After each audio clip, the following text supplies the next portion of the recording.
This week I'm going to be working in here on the ancient bread oven, trying to preserve it for the future. Not restore it, we don't want to use it as a bread oven, but just to preserve it. Now we're currently in the area that used to be used as the servants' quarters. We are turning it into a laundry room and storage area. However, this side of the room we would really like to keep in its original state as we possibly can, so that features like the old bread oven, the top of the carve, can all be seen by people. Now, over the last few weeks, I've been doing a little bit of history about the bread ovens, bit of research. As you know, we have the large bread oven, which is located in the chateau. It's on the ground floor in the Marcoule apartment. And that's a bread oven where you might remember we found all the children's shoes. And Gemma, our friend, the archaeologist, came and told us a bit of information about why the shoes were in the bread oven. It's to ward off evil spirits.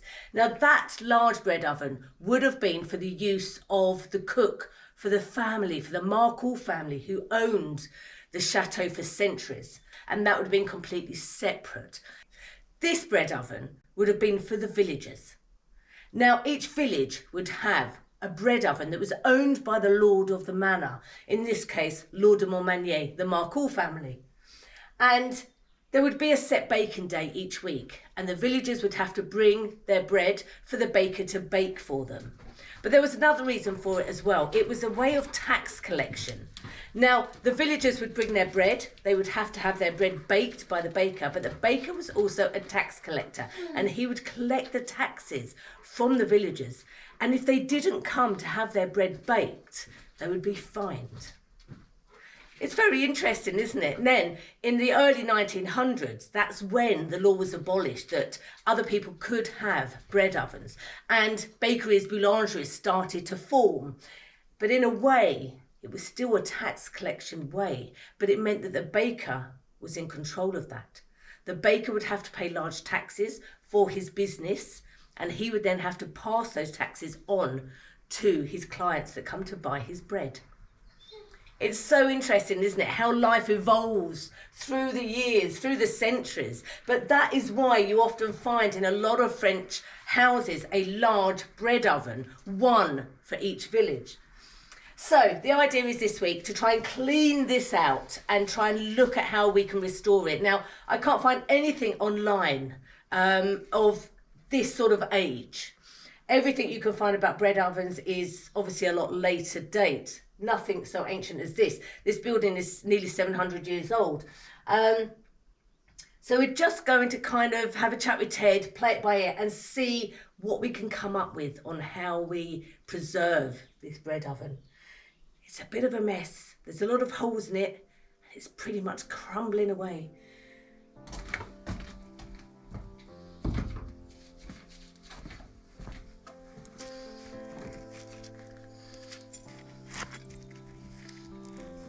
I think most of this stuff in here is actually where the roof of it has collapsed in parts of it.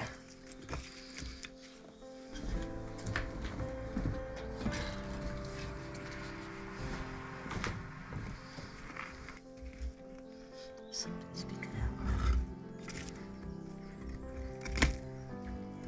What are you going to do? You're going to clean it right out so it's flat? Yeah, well, I'm just going to have a look first of all and see what. It's just an awful lot of dirt. But, well, actually, it's quite. Well, I think a lot of this is where the ceiling, that the part up there has just collapsed at the back there. So I'm a little bit worried that as I pull stuff out, will any more collapse? But I suppose if it does. Look, this is your most precarious part, isn't it? Here. Yeah. So this needs to be dealt with first off, I reckon.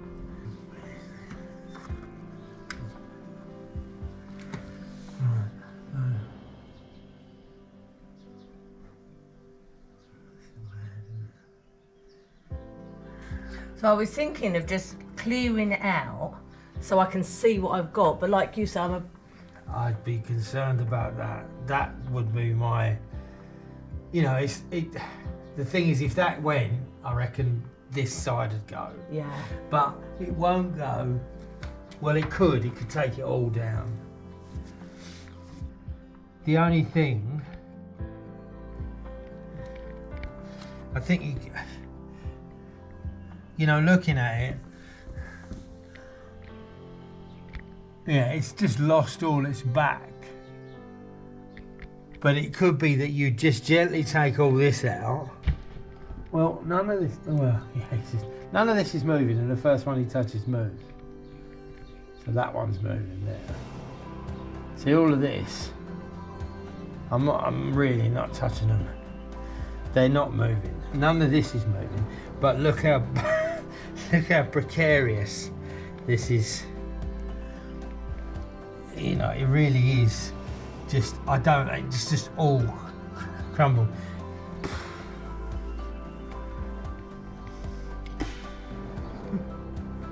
Yeah, nah. It's gonna cost you, love. It's gonna cost you. Right. So first thing I'm going to do then is clean it out. Yeah, be very, very careful and don't put your head in there. No. If you can get a shovel in there and do that. There's a spade outside. Do that. I do not put your head in there. Yeah. Because your head is very, very, very precious to me. I'm very fond of your head. Just me head. Well, yeah, you know, like there is a thought that, yeah, I do. And I'll have to pull you out, and I've got a dodgy finger, you know, and I'll just, you know, I'll have to tie a rope to you and get the dogs to pull you out.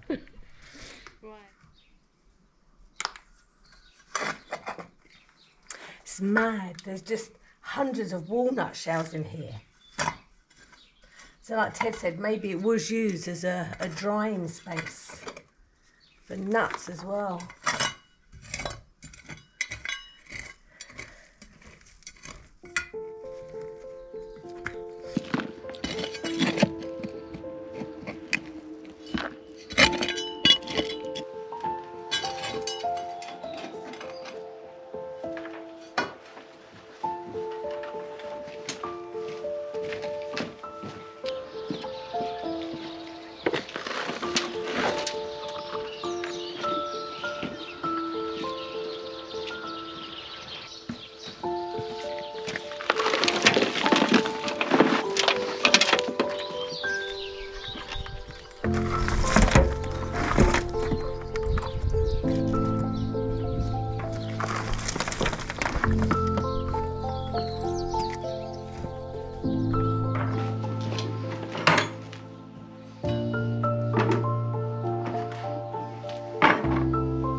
Oh my God. Oh my God, look at that. Oh my God. Oh wow, look. What is it? Oh, rat. Oh my is it God, a rat? Yeah. Yeah. His teeth. Yeah. Oh my God. Some mummified rat. This is how weird. Ooh, it's horrible, isn't it?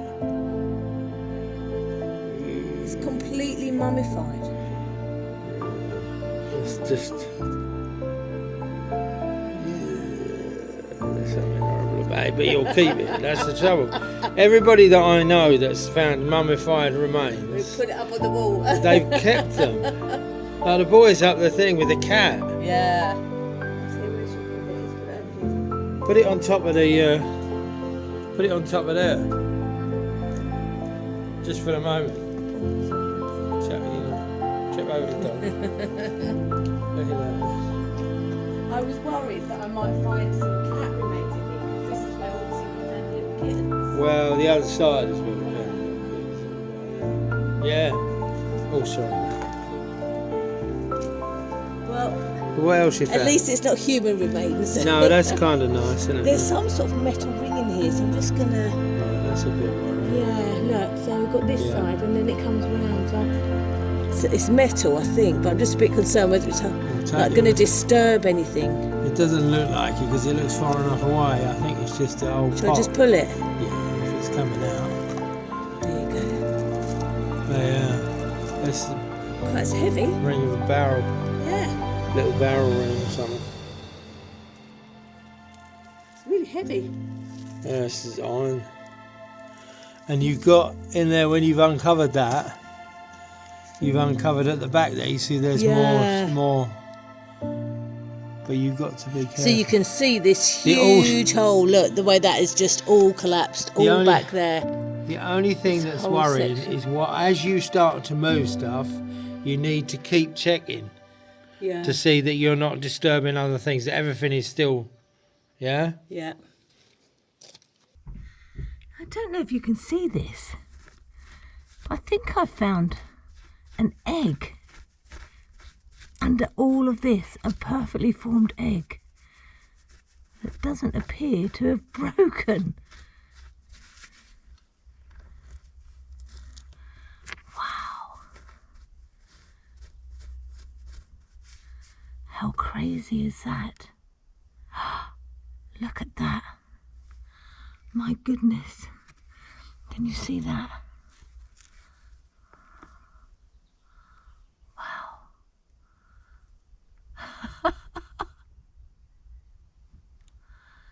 That's just crazy. That has been sitting under all of this dirt, stone, rock, and hasn't broken. Wow.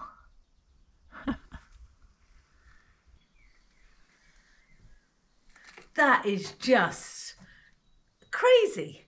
How did it stay intact after years of having dirt? And I'm gobsmacked by that. I just think, wow, the things you find. I'm going to put that with my collection.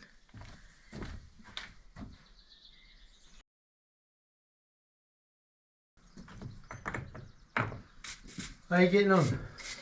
Yeah, think I'm done as far as... Oh my goodness, look at that. Yeah. How brilliant.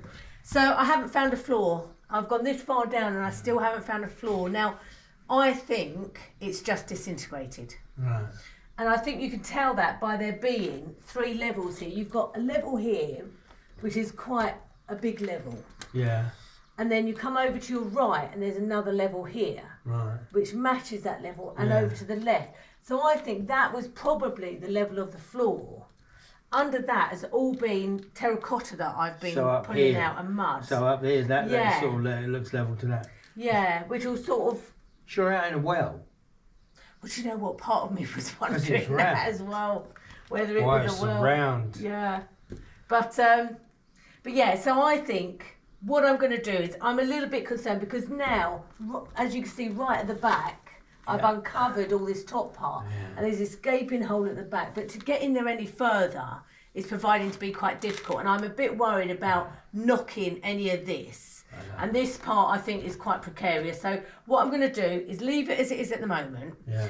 We'll pop over to Steve and Joe's because Steve said he's got some of these fire bricks. Yeah. Collect some fire bricks, and then tomorrow I will concentrate on this front section here. Take your line from this edge, because I know this goes into here, but I think for, even if you brought it to here, that'd be perfect, because you've got stones here or tiles here. Yeah, so clean all that, more to give you a good foundation, maybe get one, and then work off of that. And I think that would, and then let that go off, and then we'll move on to other areas. There is an idea, and I have probably something that will do it, is to, if you built this bit here, that I build you a former. That's a good idea. Build you a round former, and then you can work off of that former, and it's supported. Yeah, I like that idea. Do that side, support that, build this up, because Yeah. you can do all that without having to touch that, and then we can build you a former in there. I really like that idea. Yeah. Yeah. Cool. Yeah, good idea. Right. That's exciting. Do you want a cup of tea? Yes, please, baby. Let's go for a cup. And then of we'll tea. go over to Steve's, collect the stones, and start again tomorrow.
So I did exactly the opposite to what I said I was going to do. Instead of concentrating on this top section, I put my layer in here and concentrated on securing all the bottom part, and it's come out really well. And what it has done is now given me a kind of vision as to the way the rest of it will go. And And I love this ledge part. What do you think? It's absolutely beautiful. It's coming along really well. Yeah, I think you defaulted to what you know best. Yeah. It was a bit like, oh, I don't know about it. Oh, I'm going to do that and this, that, and the other. But now I've got this looking like this. I kind of now I can gorgeous. see the way the rest of it will go. I'm now. almost tempted to say, don't do anything, because of this looking, and then just clean up all this and leave it as it is. I really do want to secure this and support this area. Try and build this up. I definitely inside, I don't think it needs anything else. It's beautiful. It's beautiful. So next week we'll be building up this top part of it and trying to repair that, which I'm quite excited about now. Quite excited. Yeah. So it's been a good week. Ted has got an update with the hospital tomorrow, so we'll be able to update you next week on Ted's to let you know. I just want to say I'm quite humbled by the amount of wonderful support I've had, the donations we've had from a monetary perspective has been extraordinary. Thank you so much, and just everybody's just love and support it really means a lot to me. Because I've struggled quite a lot with being such a muppet, and it's been fantastic. And thank you for being there for me. And I know it's not life threatening and all this sort of thing, but it's a very, very big issue for me. But thank you so much, really kind. And we'll update you all next week, and it will be second part of the bread oven. So see you all then. Take care, everyone. Love to you all. Thumbs up. Half a thumb. I had to do it. Look at this lovely metal cover. Look, I'll just do this little close up of the old metal cover. Lesa bought me metal cover so I didn't bang the thumb. It's a bit dirty though, isn't it? Look. Been out gardening. Anyway, thanks everyone. We'll see you all soon. Take care. Love to you all. See you later. Bye. Like and subscribe and all that. We're off to lunch now for Deb's birthday. Happy birthday, Deb. Happy birthday, Deborah. Yeah, and we'll enjoy that. And Dad and Bob, hope you got home safely. Oh, yeah. Dad's just left. Trip back to the UK. Yeah. She just kicked him out. Get out, Dad. Yeah. Right. Off we go. We're going for lunch. See you later. Bye. So this week we'd like to say a special thank you to those of you that did the Buy Me a Coffee. Nicolette. Carol. Melody. Karen. Angela. Geraldine. Pat. And Susan. Thank you so much. And then we've got the super thanks. Joanne. And Lela Miller. Thank you so much. And now down to the GoFundMe. Anne May. Tamara. And 2 new patrons for this month. Thank you so much, new patrons. Nicole. Roger. And Desmond. Thank you so much. That's I fantastic. said 2, but that's actually 3 new patrons. 3 new patrons. You can't. She can never count. And we want to also say a big, big thank you to Katrina. Thank you, Katrina. You know who you are. Take care, everyone. See you next week. Bye now.